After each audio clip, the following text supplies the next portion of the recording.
Très bien-aimés, chers amis, chers pèlerins de Sainte-Rita, nous avançons dans notre neuvaine. Nous sommes déjà aujourd'hui au 7e jour et à force de nous tourner vers Sainte-Rita, de vivre ces jours en communion avec elle, dans une certaine intimité avec elle, eh bien, nous découvrons les secrets intimes du cœur de Rita.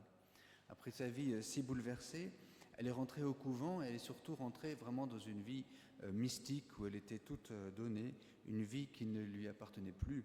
Et son cœur brûlait d'amour en permanence pour Jésus, son cœur brûlait d'amour pour Jésus et pour le prochain, mais pas seulement pour le prochain, pour lui-même. Son cœur brûlait d'amour pour le prochain, pour Dieu. Pour le prochain, pour Dieu, en ce sens qu'elle espérait dans le salut de tout être humain.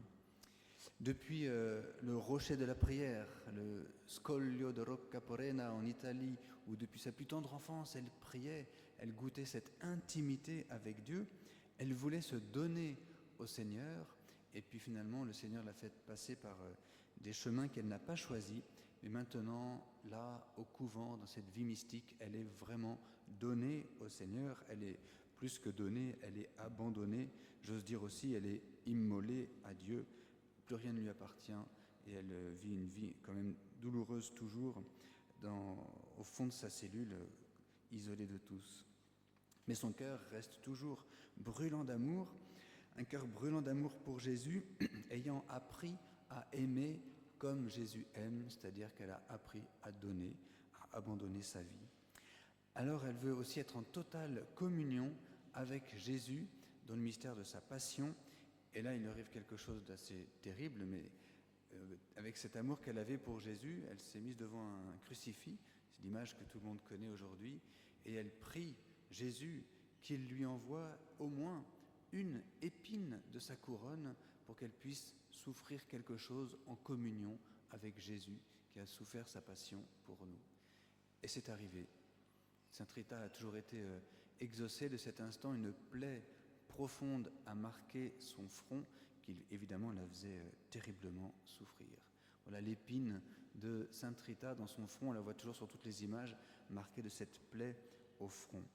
Quel est le sens de cette épine si mystérieuse, si douloureuse? Il faut peut-être juste relire l'Évangile pour partir sur des choses saintes. Jésus qui dit à ses disciples « Je vous laisse la paix, je vous donne ma paix ».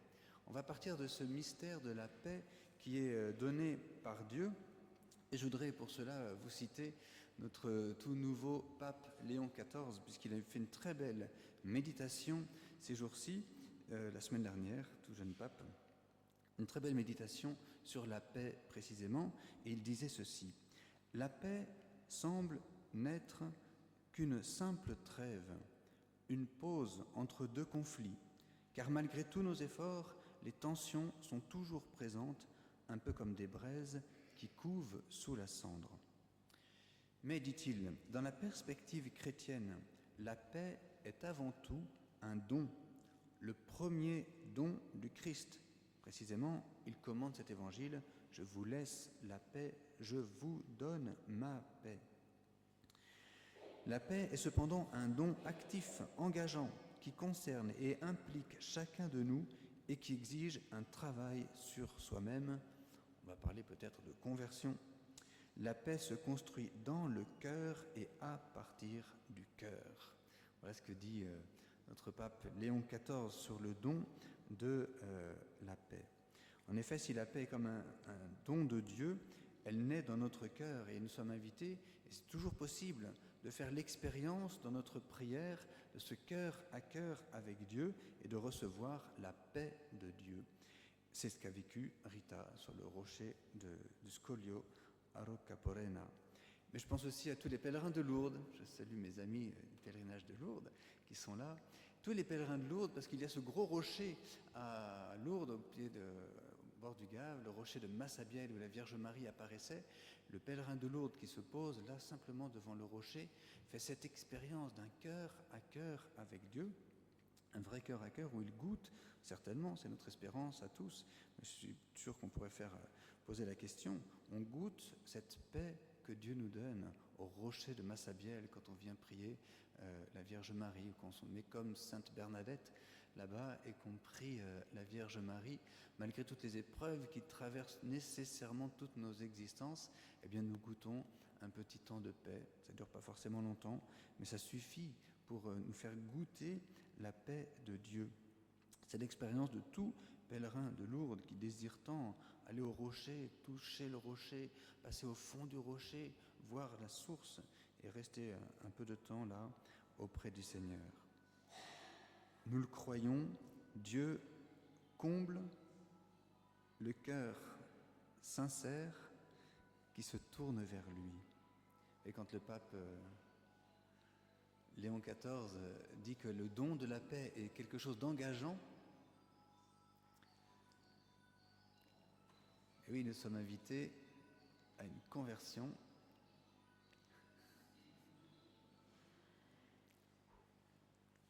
La paix. Le don de la paix comme quelque chose d'engageant, nous sommes invités à une conversion. Et si on se tourne vers Jésus avec un cœur sincère, n'en doutons pas, Dieu nous comble de ce don, de cette paix. Une paix face d'abord au trouble du péché, qui risque toujours de troubler notre âme. La paix de Dieu face à l'épreuve de la maladie parfois. La paix de Dieu face aussi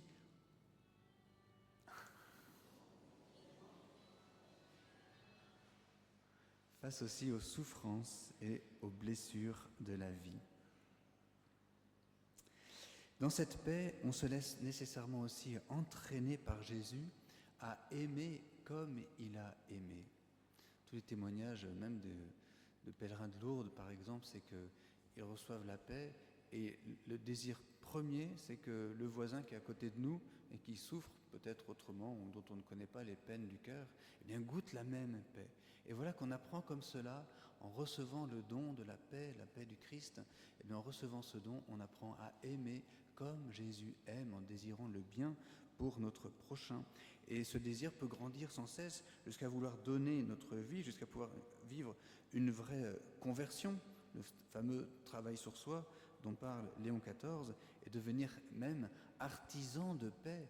Ça, c'est la béatitude dans les évangiles du Seigneur Jésus. Bienheureux les artisans de paix, ils seront appelés fils de Dieu. Il n'y a pas de promesse plus grande, c'est dire à quel point, quand nous désirons la paix et le bien pour notre prochain, eh bien, nous sommes appelés à être fils de Dieu, nous sommes dans une totale communion avec Dieu.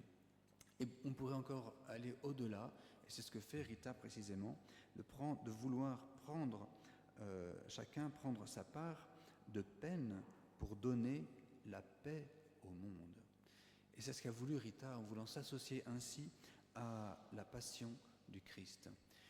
Elle a pris exemple même de la Vierge Marie qui se tenait debout au pied de la croix, qui a tout accepté, tout subi avec un cœur infiniment douloureux.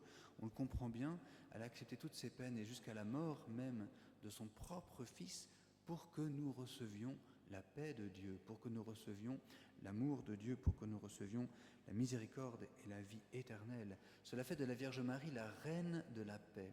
Et on l'a pris aussi comme la mère de l'Église, tellement elle nous a aimés, comme si elle avait voulu donner sa vie pour nous.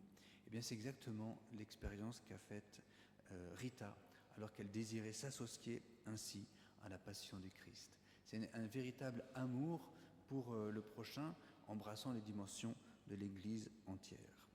Quant à nous, alors, chers amis, chers pèlerins de Sainte Rita, quant à nous, ne demandons pas d'épines supplémentaires. Je pense qu'il y en a assez qui marquent nos vies, qui marquent nos existences.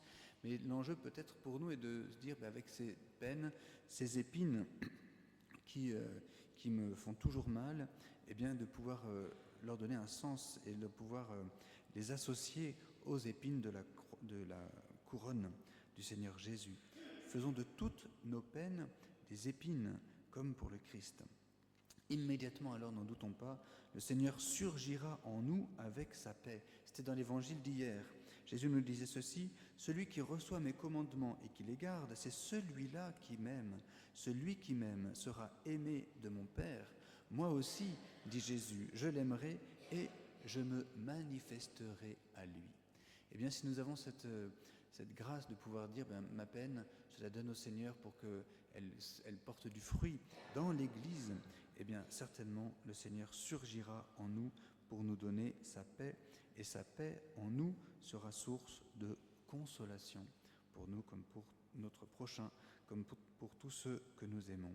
Frères bien-aimés, demandons cette grâce de beaucoup prier. Priez pour que les hommes trouvent la paix, car notre monde aujourd'hui a beaucoup besoin de consolation. Amen.